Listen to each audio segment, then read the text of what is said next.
You are already the hero of your own life. You did not earn this title. You did not have to.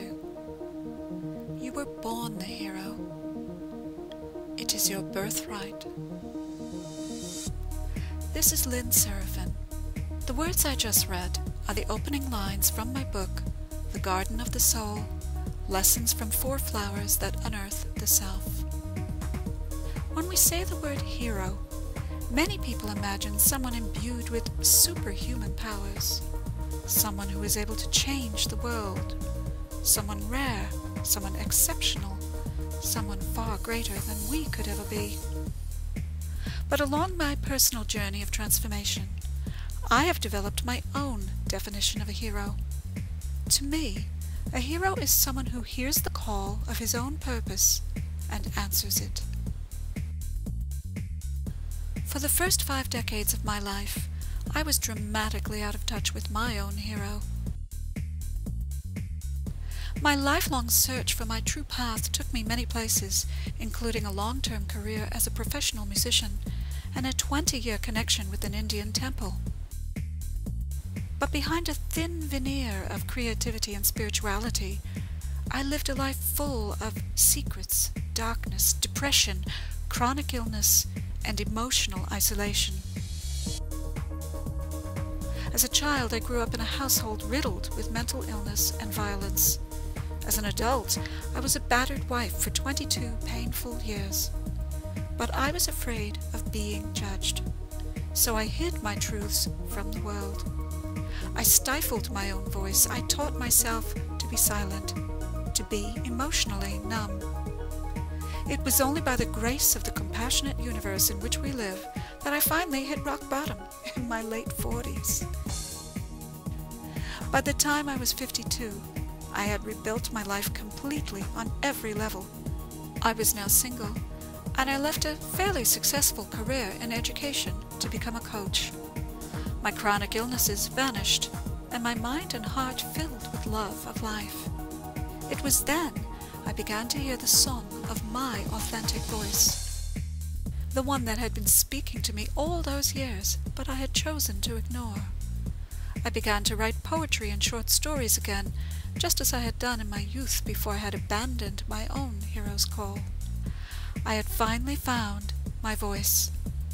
But more than that, I realized my life purpose was to free the hearts of others who were being held captive by their own lives of shame, fear, blame, and voicelessness, and that it was my role to turn up the volume of the music in their hearts. I wasn't sure how I would do it.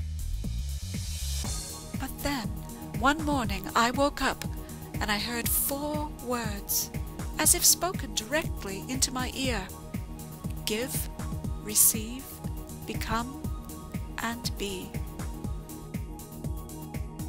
Instantly, I understood that these words were a model for a balanced, joyful, and connected life.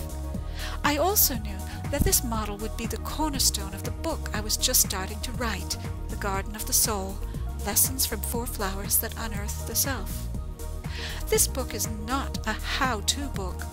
Rather, it embraces the ancient tradition of teaching through stories, utilizing a combination of personal memoir and colorful metaphoric journeys in which the 4 flowers teach me, and the reader, the purport of these 4 universal principles of give, receive, become, and be.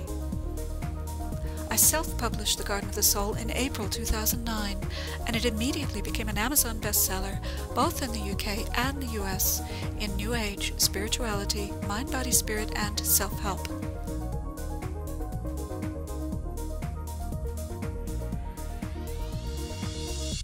Because of the success of my book, I had gained a reputation as something of a marketing guru, and many authors started approaching me for help with their books.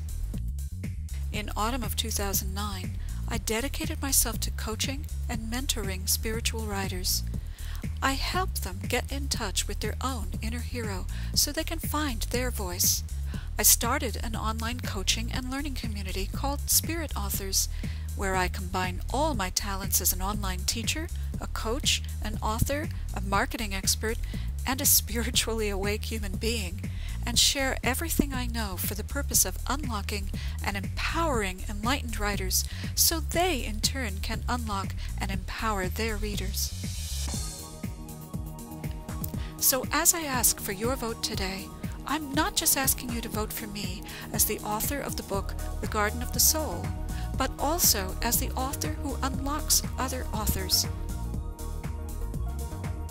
And finally, I am asking for your vote because I am burning with a passion to write another book on the topic of spirit-based marketing, which addresses the shift in global consciousness that is currently occurring throughout the planet. If I receive the next Top Spiritual Author Award, it will greatly help me to expand my dream to be the voice that calls forth the voice of others and guide them to become the heroes of their own lives.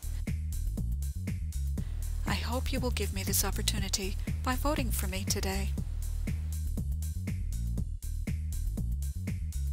This is Lynn Seraphin. I thank you for your support, and I hope to connect with you soon, somewhere in cyberspace.